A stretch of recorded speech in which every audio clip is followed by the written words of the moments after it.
Welcome to wild മാലോ. 2024 August 15 PSC bulletin പ്രസിദ്ധീകരിച്ച മുൻവർഷ PSC ചോദ്യങ്ങളും അവയുടെ അനുബന്ധ വിവരങ്ങളുമാണ് ഈ വീഡിയോ. Let's start.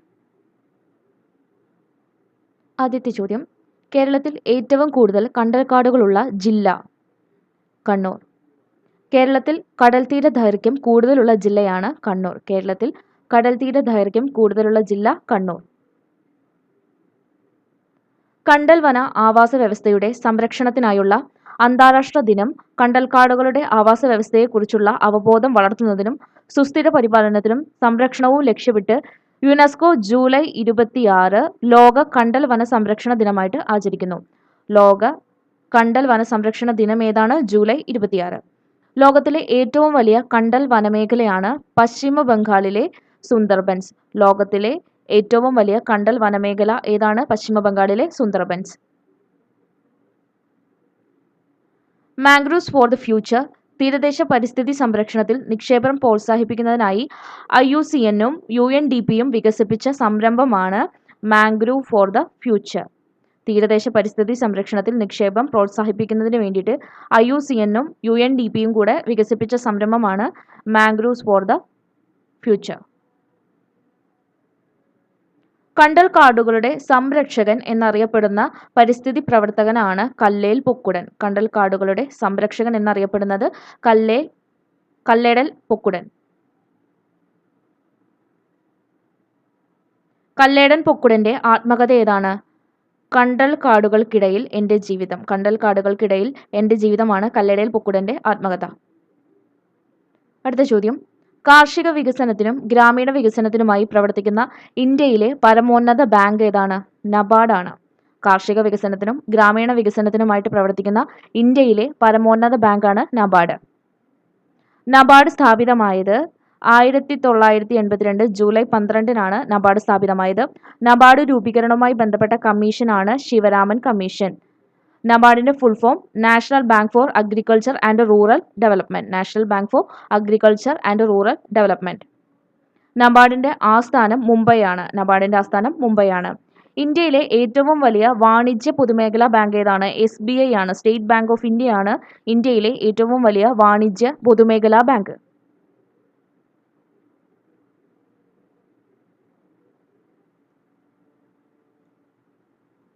ആയിരത്തി 1998 റിസർവ് ബാങ്കുമായി ചേർന്ന് വിളവായ്പ നൽകുന്നതിനായിട്ട് കിസാൻ ക്രെഡിറ്റ് സ്കീം നബാർഡിന്റെ സംഭാവനയാണ്.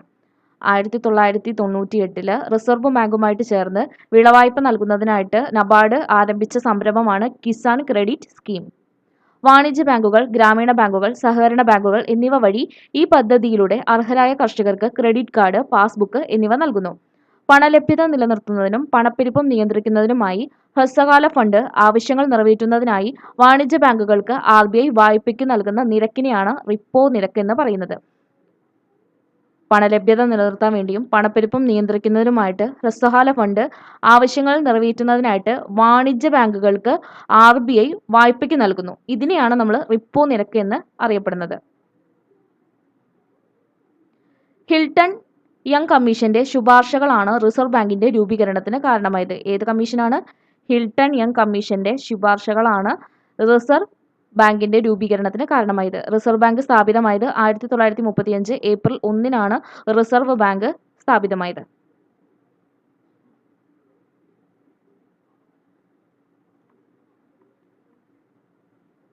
അടുത്ത ചോദ്യം: പഞ്ചായത്തി രാജുമായി ബന്ധപ്പെട്ട ഭേദഗതി ഏതാണ്?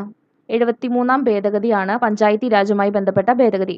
1992 പാർലമെന്റ് പാസാക്കിയ 73-ാം ഭേദഗതി 1993 ഏപ്രിൽ 24 നിലവിൽ വന്നു. 1992 പാർലമെന്റ് 73-ാം ഭേദഗതി പാസാക്കിയത്. 1993 ഏപ്രിൽ 24 73-ാം ഭേദഗതി നിലവിൽ വന്നു. ദേശീയ പഞ്ചായത്തി രാജ് ദിനം ഏതാണ്? ഏപ്രിൽ 24 ദേശീയ പഞ്ചായത്തി രാജ് ദിനം. 73-ാം ഭേദഗതിയിലൂടെ ഭരണഘടനയിൽ ഉൾപ്പെടുത്തിയ പട്ടികയാണ് 11-ാം പട്ടിക. 73-ാം ഭേദഗതിയിലൂടെ ഭരണഘടനയിൽ ഉൾപ്പെടുത്തിയ പട്ടിക 11-ാം പട്ടിക. 74-ാം ഭേദഗതിയിലൂടെ ഭരണഘടനയിൽ ഉൾപ്പെടുത്തിയ പട്ടികയാണ് 12-ാം പട്ടിക. 74-ാം ഭേദഗതിയിലൂടെ ഭരണഘടനയിൽ ഉൾപ്പെടുത്തിയ പട്ടിക 12-ാം പട്ടിക. നഗരപാലികകളെപ്പറ്റി പരാമർശിക്കുന്ന ഭേദഗതി 74-ാം ഭേദഗതിയാണ്. നഗരപാലിക അതായത് മുനിസിപ്പാലിറ്റി, കോർപ്പറേഷൻ പോലുള്ളവയെപ്പറ്റി പരാമർശിക്കുന്ന ഭേദഗതി 74-ാം ഭേദഗതി. 74-ാം ഭരണഘടനാ ഭേദഗതി നിയമം ഭാഗം 11A കൂട്ടിച്ചേർത്ത് മുനിസിപ്പാലിറ്റികൾക്ക് ഭരണഘടനാപരമായ അംഗീകാരം നൽകി. പഞ്ചായത്തി രാജ് എന്ന പദം ആദ്യമായിട്ട് ഉപയോഗിച്ചത് ആരാണ്? ജവഹർലാൽ നെഹ്റു ആണ് പഞ്ചായത്തി രാജ് എന്ന പദം ആദ്യമായിട്ട് ഉപയോഗിച്ചത്. ജനകീയ ആസൂത്രണം എന്ന പദം ആദ്യമായി ഉപയോഗിച്ചത് MN റോയ് ആണ്. ജനകീയ ആസൂത്രണം എന്ന പദം ആദ്യമായിട്ട് ഉപയോഗിച്ചത് MN റോയും പഞ്ചായത്തി രാജ് എന്ന് ഉപയോഗിച്ചത് ജവഹർലാൽ നെഹ്റു ആണ്. ത്രിതല പഞ്ചായത്ത് സംവിധാനം ദ്വിതലമാക്കി പരിഷ്കരിക്കണമെന്ന് ശുപാർശ ചെയ്ത കമ്മിറ്റി ഏതാണ്? അശോക് മേത്ത കമ്മിറ്റി. 1977 അശോക് മേത്ത കമ്മിറ്റിയാണ് ത്രിതല പഞ്ചായത്ത് സംവിധാനം ദ്വിതലമാക്കി പരിഷ്കരിക്കണമെന്ന് ശുപാർശ ചെയ്ത കമ്മിറ്റി. 1977 ശുപാർശ ചെയ്തത്. പഞ്ചായത്തി രാജ് സംവിധാനങ്ങളെ പുനർജീവിപ്പിക്കുന്നതിന് നിർദ്ദേശങ്ങൾ സമർപ്പിക്കുവാൻ രാജീവ് ഗാന്ധി ഗവൺമെന്റ് നിയോഗിച്ച കമ്മീഷനാണ് LM സിംഗ്വി കമ്മീഷൻ. പഞ്ചായത്തി രാജ് സംവിധാനങ്ങളെ പുനർജീവിപ്പിക്കുന്നതിന് നിർദ്ദേശങ്ങൾ സമർപ്പിക്കുവാൻ രാജീവ് ഗാന്ധി ഗവൺമെന്റ് നിയോഗിച്ച കമ്മീഷനാണ് LM സിംഗ്വി കമ്മീഷൻ. തദ്ദേശ സ്വയംഭരണത്തിന്റെ പിതാവ് എന്നറിയപ്പെടുന്ന ഇന്ത്യൻ വൈസ്രോയി ആയിരുന്നു റിപ്പൺ പ്രഭു. തദ്ദേശ സ്വയംഭരണത്തിന്റെ പിതാവ് എന്നറിയപ്പെടുന്നത് റിപ്പൺ പ്രഭു ആണ്. പ്രാദേശിക വികസന പ്രവർത്തനങ്ങളിൽ ജനങ്ങളുടെ പങ്കാളിത്തം വർദ്ധിപ്പിക്കുന്നതിന് നിലവിൽ വന്ന പദ്ധതിയാണ് കമ്മ്യൂണിറ്റി ഡെവലപ്മെന്റ് പ്രോഗ്രാം. 1952 നിലവിൽ വന്നത്. പ്രാദേശിക വികസന പ്രവർത്തനങ്ങളിൽ ജനങ്ങളുടെ പങ്കാളിത്തം വർദ്ധിപ്പിക്കുന്നതിനായിട്ട് നിലവിൽ വന്ന പദ്ധതിയാണ് കമ്മ്യൂണിറ്റി ഡെവലപ്മെന്റ് പ്രോഗ്രാം. 1952 നിലവിൽ വന്നത്. അടുത്ത ചോദ്യം, താഴെ കൊടുത്തിരിക്കുന്നവയിൽ ശരിയായ കാലഗണനാ ക്രമം ഏതാണ്? ആദ്യത്തേത് ചാന്നാർ ലഹള, രണ്ടാമത്തേത് മലബാർ കലാപം, മൂന്നാമത്തേത് വൈക്കം സത്യാഗ്രഹം, നാലാമത്തേത് ക്ഷേത്രപ്രവേശന വിളംബരം. തിരുവിതാംകൂറിലെ അവർണ ദളിത് ആദിവാസി ജനവിഭാഗങ്ങൾക്ക് ക്ഷേത്രപ്രവേശനം അനുവദിച്ചുകൊണ്ട് 1936 നവംബർ 12 ക്ഷേത്രപ്രവേശന വിളംബരം പുറപ്പെടുവിച്ചത് ശ്രീ ചിത്തിര തിരുനാൾ ബാലരാമവർമ്മയുടെ കാലത്താണ്. ശ്രീ ചിത്തിര തിരുനാൾ ബാലരാമവർമ്മയുടെ കാലത്താണ് ക്ഷേത്രപ്രവേശന വിളംബരം പുറപ്പെടുവിച്ചത്. 1936 നവംബർ 12 ക്ഷേത്രപ്രവേശന വിളംബരം. തിരുവിതാംകൂറിലെ അവസാന ഭരണാധികാരിയാണ് ശ്രീ ചിത്തിര തിരുനാൾ ബാലരാമവർമ്മ. തിരുവിതാംകൂറിലെ അവസാന ഭരണാധികാരി ആരായിരുന്നു? ശ്രീ ചിത്തിര തിരുനാൾ ബാലരാമവർമ്മ.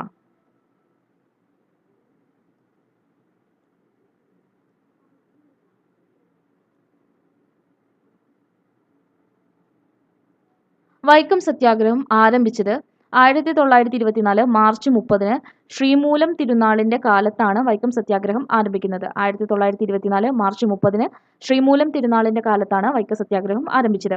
വൈക്കം വീരർ എന്ന് വിളിക്കപ്പെട്ടത് ആരെയാണ്? EV രാമസ്വാമിനെയാണ് വൈക്കം വീരർ എന്ന് വിളിക്കപ്പെട്ടത്. വൈക്കം സത്യാഗ്രഹം സംഘടിപ്പിക്കാൻ മുൻകൈയെടുത്ത നേതാവാണ് TK മാധവൻ. വൈക്കം സത്യാഗ്രഹം സംഘടിപ്പിക്കാൻ മുൻകൈയെടുത്ത നേതാവ് ആരാണ്? TK മാധവനാണ്. വൈക്കം സത്യാഗ്രഹത്തിന്റെ ഭാഗമായി വൈക്കത്തു നിന്ന് തിരുവനന്തപുരത്തേക്ക് മന്നത്ത് പത്മനാഭന്റെ നേതൃത്വത്തിൽ സവർണ ജാഥ ആരംഭിച്ചത് 1924 നവംബർ 1 വൈക്കം സത്യാഗ്രഹത്തിന്റെ ഭാഗമായിട്ട് വൈക്കത്തു നിന്ന് തിരുവനന്തപുരത്തേക്ക് മന്നത്ത് പത്മനാഭന്റെ നേതൃത്വത്തിൽ സവർണ ജാഥ ആരംഭിച്ചത് 1924 നവംബർ 1. 1891 ജനുവരി 1 മലയാളി മെമ്മോറിയൽ ശ്രീമൂലം തിരുനാളിന് സമർപ്പിക്കപ്പെട്ടു. മലയാളി മെമ്മോറിയൽ ശ്രീമൂലം തിരുനാളിന് സമർപ്പിക്കപ്പെട്ടത് 1891 ജനുവരി 1. തിരുവിതാംകൂറുകാർക്ക് എന്ന മുദ്രാവാക്യം മലയാളി മെമ്മോറിയലുമായി ബന്ധപ്പെട്ടതാണ്. മലയാളി മെമ്മോറിയലുമായി ബന്ധപ്പെട്ട മുദ്രാവാക്യമാണ് തിരുവിതാംകൂറുകാർക്ക് എന്നത് മലയാളി മെമ്മോറിയലുമായിട്ട് ബന്ധപ്പെട്ട മുദ്രാവാക്യമാണ്. ഉന്നത ജോലികൾ തദ്ദേശീയർക്ക് നൽകുക എന്നതായിരുന്നു മലയാളി മെമ്മോറിയലിന്റെ ലക്ഷ്യം. എന്തായിരുന്നു? ഉന്നത ജോലികൾ തദ്ദേശീയ ആൾക്കാർക്ക് കൊടുക്കുക എന്നതായിരുന്നു മലയാളി മെമ്മോറിയലിന്റെ ലക്ഷ്യം.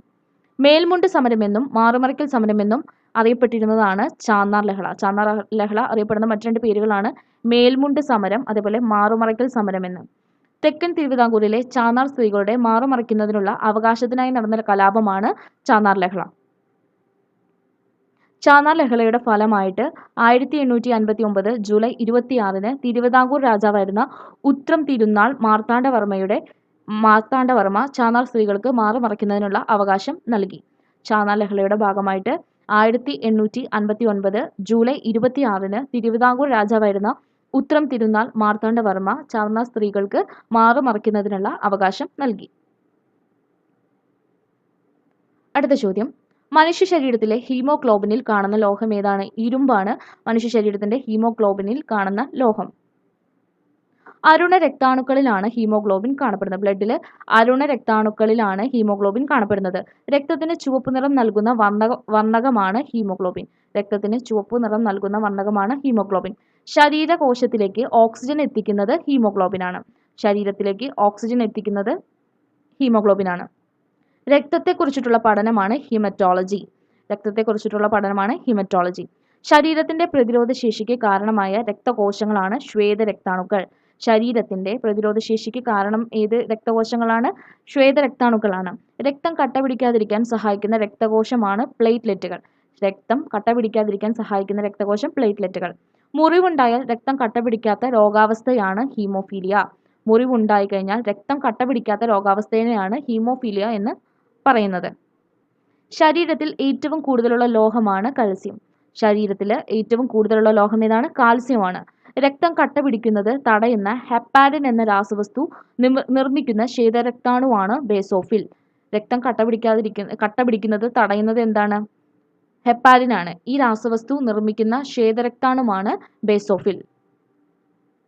രക്തത്തിൽ ശ്വേതരക്താണുക്കൾ കുറയുന്നതുകൊണ്ടുണ്ടാവുന്ന രോഗമാണ് ലൂക്കോപീനിയ. രക്തത്തിൽ ശ്വേതരക്താണുക്കൾ കുറയുന്നതുകൊണ്ടുണ്ടാവുന്ന രോഗമാണ് ലൂക്കോപീനിയ.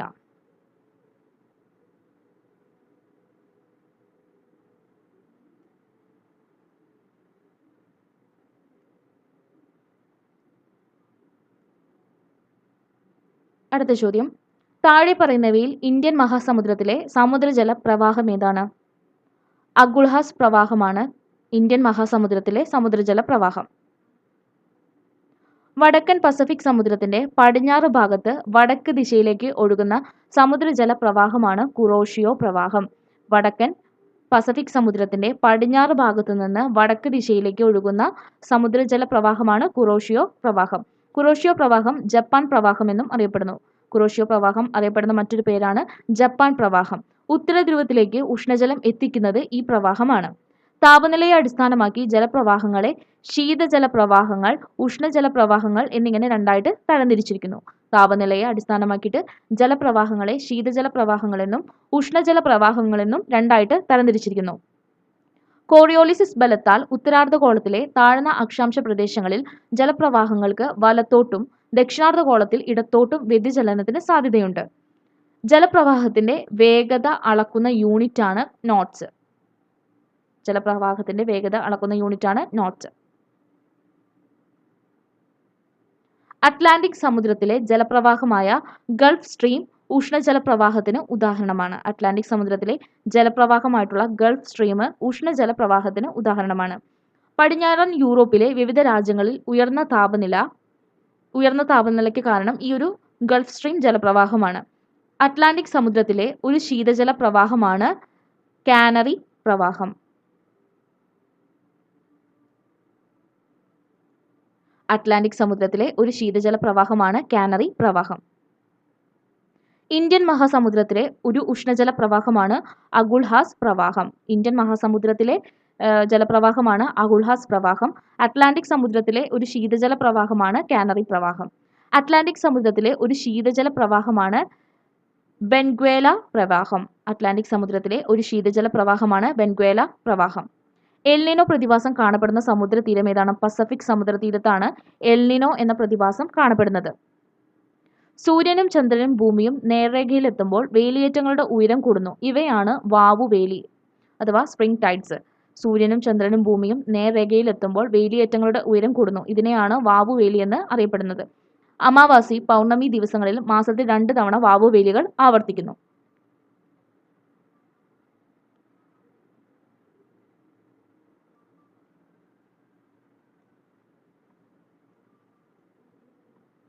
അടുത്ത ചോദ്യം, മുതിർന്ന വ്യക്തികളിൽ സൊമാറ്റോട്രോപ്പിന്റെ അമിത ഉൽപാദനം മൂലം ഉണ്ടാകുന്ന അവസ്ഥ ഏതാണ്?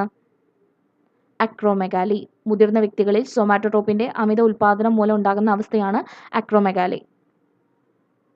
വളർച്ചാഘട്ടത്തിന് ശേഷം സൊമാറ്റോട്രോപ്പിന്റെ അമിത ഉൽപാദനം മൂലം മുഖം, താടിയെല്ല്, വിരലുകൾ എന്നിവയിലെ അസ്ഥികൾ വളരുന്ന സാഹചര്യമാണ് അക്രോമെഗാലി എന്ന് പറയുന്നത്. വളർച്ചാഘട്ടത്തിന് ശേഷം സൊമാറ്റോട്രോപ്പിന്റെ അമിത ഉൽപാദനം മൂലം മുഖത്തെയും താടിയെല്ല്, വിരലുകൾ എന്നിവയുടെ അസ്ഥികൾ വളരുന്നു. ഈ ഒരു സാഹചര്യമാണ് അക്രോമെഗാലി. വളർച്ചാഘട്ടത്തിൽ സൊമാറ്റോട്രോപ്പിന്റെ അമിത ഉൽപാദനം മൂലം ശരീര വളർച്ച ഉണ്ടാകുന്ന അവസ്ഥയാണ് ഭീമാകാരത്വം. വളർച്ചാഘട്ടത്തിൽ സൊമാറ്റോട്രോപ്പിന്റെ അമിത ഉൽപാദനം മൂലം ശരീര വളർച്ച ഉണ്ടാകുന്നതിനെയാണ് ഭീമാകാരത്വം എന്ന് അറിയപ്പെടുന്നത്. വളർച്ചാഘട്ടത്തിൽ സൊമാറ്റോട്രോപ്പിന്റെ ഉൽപാദനം കുറഞ്ഞാൽ വളർച്ച മുരടിക്കുന്ന അവസ്ഥയാണ് വാമനത്വം. വളർച്ചാഘട്ടത്തിൽ സൊമാറ്റോട്രോപ്പിന്റെ ഉൽപാദനം കുറയുമ്പോൾ സംഭവിക്കുന്ന അവസ്ഥയാണ് വാമനത്വം. സൊമാറ്റോട്രോപ്പിൻ കൂടുന്നത് കൊണ്ട് ശരീര വളർച്ച ഉണ്ടാകുന്നത് നിമിത്തമാണ് ഭീമാകാരത്വം സംഭവിക്കുന്നത്. സൊമാറ്റോട്രോപ്പിൻ കൂടി വിരലുകൾ, മുഖം, താടി ഇതിലെ അസ്ഥി വളരുന്ന അവസ്ഥയാണ് അക്രോമെഗാലി. തൈറോക്സിന്റെ കുറവ് മൂലം മുതിർന്നവരിൽ ഉണ്ടാകുന്ന രോഗമാണ് മിക്സഡിമ. തൈറോക്സിന്റെ കുറവ് മൂലം മുതിർന്ന ആൾക്കാരിൽ ഉണ്ടാകുന്ന രോഗമാണ് മിക്സഡിമ. ഹൈപ്പോതൈറോയിഡിസം മൂലം കുട്ടികളിൽ വളർച്ച മുരടിപ്പും ബുദ്ധിമാന്ദ്യവും ഉണ്ടാകുന്ന രോഗമാണ് ക്രെറ്റനിസം. ഹൈപ്പർ തൈറോയിഡിസം കാരണം കുട്ടികളിൽ വളർച്ച മുരടിപ്പും ബുദ്ധിമാന്ദ്യവും ഉണ്ടാകുന്ന രോഗാവസ്ഥയാണ് ക്രെറ്റനിസം. തൈറോക്സിന്റെ ഉൽപാദനത്തിന് ആവശ്യമായ മൂലകമാണ് അയഡിൻ. തൈറോക്സിന്റെ ഉൽപാദനത്തിന് ആവശ്യമായ മൂലകം ഏതാണ്? അയഡിനാണ്.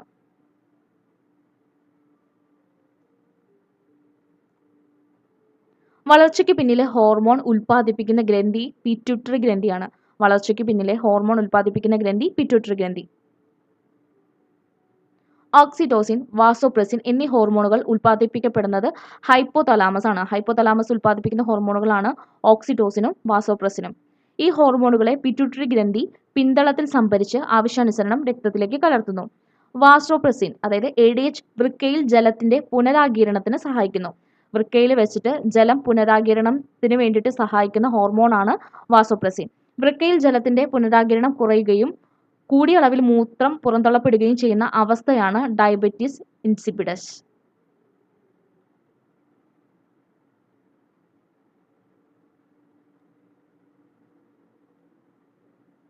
Diabetes insipidus. വൃക്കയിൽ ജലത്തിന്റെ പുനരാഗിരണം കുറയുകയും കൂടിയ അളവിൽ മൂത്രം പുറന്തള്ളപ്പെടുകയും ചെയ്യുന്ന അവസ്ഥയെയാണ് ഡയബറ്റിസ് ഇൻസിപിഡസ് എന്ന് അറിയപ്പെടുന്നത്. ഗർഭാശയ ഭിത്തിയിലെ മിനുസപേശികളെ സങ്കോചിപ്പിച്ച് പ്രസവം സുഗമമാക്കുകയും മുലപ്പാൽ ചുരത്തുന്നതിന് സഹായിക്കുകയും ചെയ്യുന്ന ഹോർമോണാണ് ഓക്സിറ്റോസിൻ. ഗർഭാശയ ഭിത്തിയിലെ മിനുസപേശികളെ സങ്കോചിപ്പിച്ച് പ്രസവം സുഗമമാക്കുകയും മുലപ്പാൽ ചുരത്തുന്നതിന് ആവശ്യമായിട്ടുള്ള ഹോർമോണാണ് ഓക്സിറ്റോസിൻ.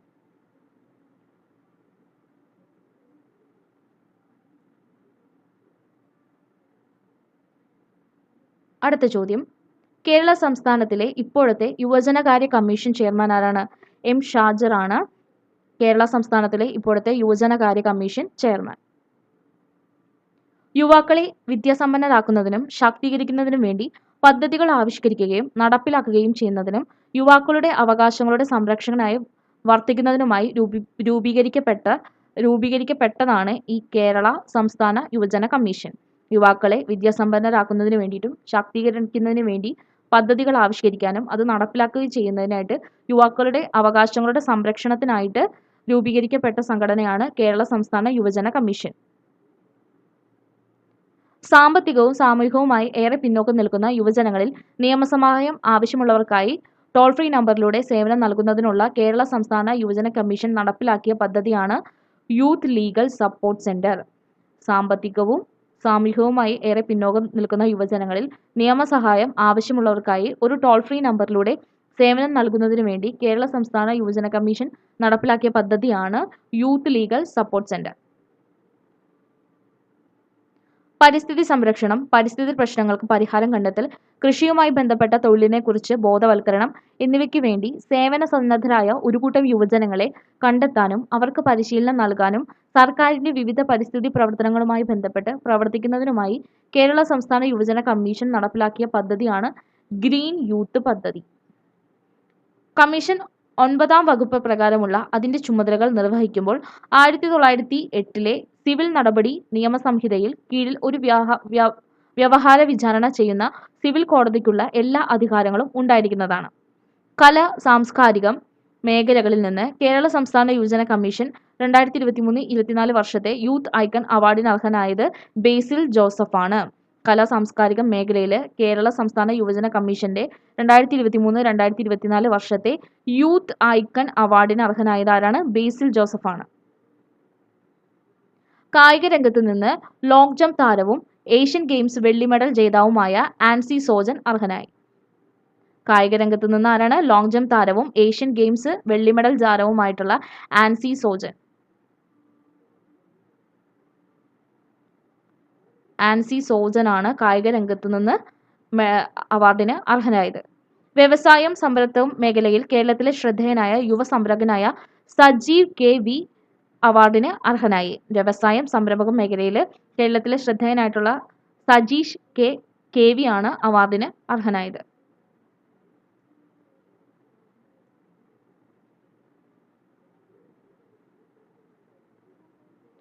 മുന്നോക്ക വിഭാഗങ്ങളിലെ സാമ്പത്തികമായി പിന്നോക്കം നിൽക്കുന്ന വിഭാഗങ്ങൾക്കായുള്ള കേരള സംസ്ഥാന കമ്മീഷന്റെ നിലവിലെ ചെയർമാൻ ആരാണ്? CN രാമചന്ദ്രൻ നായരാണ്. മുന്നോക്ക വിഭാഗങ്ങളിലെ സാമ്പത്തികമായി പിന്നോക്കം നിൽക്കുന്ന വിഭാഗങ്ങൾക്കായുള്ള കേരള സംസ്ഥാന കമ്മീഷന്റെ നിലവിലെ ചെയർമാൻ ആരാണ്? CN രാമചന്ദ്രൻ നായർ. 103-ാം ഭരണഘടനാ ഭേദഗതി മുന്നോക്ക വിഭാഗങ്ങളിലെ സാമ്പത്തികമായി പിന്നോക്കം നിൽക്കുന്ന വിഭാഗങ്ങൾക്ക് ജോലിയിൽ 10% സംവരണം നൽകുന്നതുമായി ബന്ധപ്പെട്ടിരിക്കുന്നു. 2016 ഫെബ്രുവരി 24-ന് കമ്മീഷൻ നിലവിൽ വന്നു. 2016 ഫെബ്രുവരി 24-നാണ് കേരള സംസ്ഥാന കമ്മീഷൻ നിലവിൽ വരുന്നത്. ആക്ടിലെ സെക്ഷൻ 3 പ്രകാരം കമ്മീഷൻ ചെയർപേഴ്സൺ സുപ്രീം കോടതിയിൽ നിന്നോ ഹൈക്കോടതിയിൽ നിന്നോ വിരമിച്ച ജഡ്ജിയായിരിക്കണം. ആക്ടിലെ സെക്ഷൻ 3 പ്രകാരം കമ്മീഷൻ ചെയർപേഴ്സൺ ആരായിരിക്കണം? സുപ്രീം കോടതിയിൽ നിന്നോ അല്ലെങ്കിൽ ഹൈക്കോടതിയിൽ നിന്നോ വിരമിച്ച ജഡ്ജിയായിരിക്കണം. സംസ്ഥാനത്തെ മുഴുവൻ തദ്ദേശ സ്വയംഭരണ സ്ഥാപനങ്ങളിലും ഇ-ഗവേണൻസ് നടപ്പാക്കുകയെന്ന ലക്ഷ്യത്തോടെ 1999 ജൂണിൽ രൂപീകരിച്ച സ്ഥാപനമാണ് ഇൻഫോർമേഷൻ കേരള മിഷൻ. സംസ്ഥാനം മുഴുവൻ തദ്ദേശ സ്വയംഭരണ സ്ഥാപനങ്ങളിലും ഇ-ഗവേണൻസ് നടപ്പിലാക്കുകയെന്ന ലക്ഷ്യത്തോടെ 1999 ജൂണിൽ രൂപീകരിച്ച സ്ഥാപനമാണ് information Kerala mission. Information Kerala മിഷന്റെ നിലവിലെ ചെയർമാൻ ആരാണ്?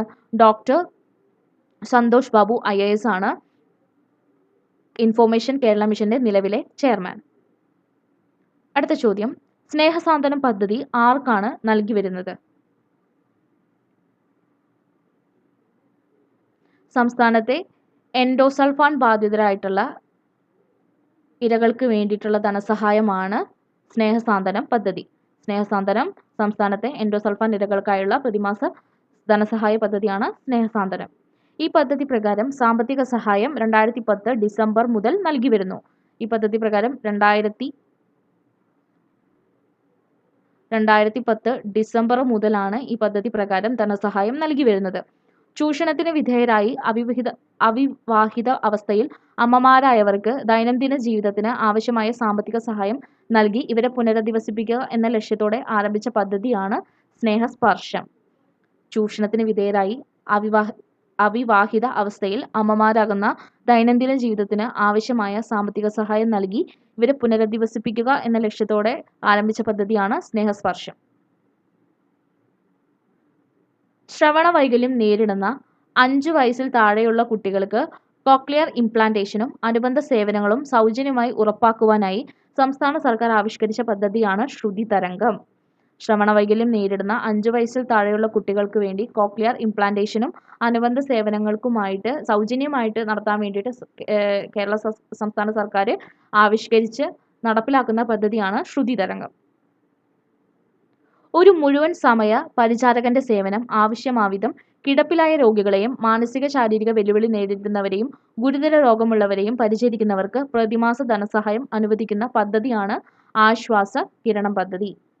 ഒരു മുഴുവൻ സമയ പരിചാരകന്റെ സേവനം ആവശ്യമാവിധം കിടപ്പിലായ രോഗികളെയും മാനസിക ശാരീരിക വെല്ലുവിളി നേരിടുന്നവരെയും ഗുരുതര രോഗമുള്ളവരെയും ഒക്കെ പരിചരിക്കുന്നവർക്ക് വേണ്ടിയിട്ട് പ്രതിമാസം ധനസഹായം അനുവദിക്കുന്ന പദ്ധതിയാണ് ആശ്വാസകിരണം പദ്ധതി. അപ്പോൾ ഇത്തരം ചോദ്യങ്ങളും അതിൻ്റെ അനുബന്ധ വിവരങ്ങളുമാണ് ഇന്ന് ഡിസ്കസ് ചെയ്തത്. Thanks for watching.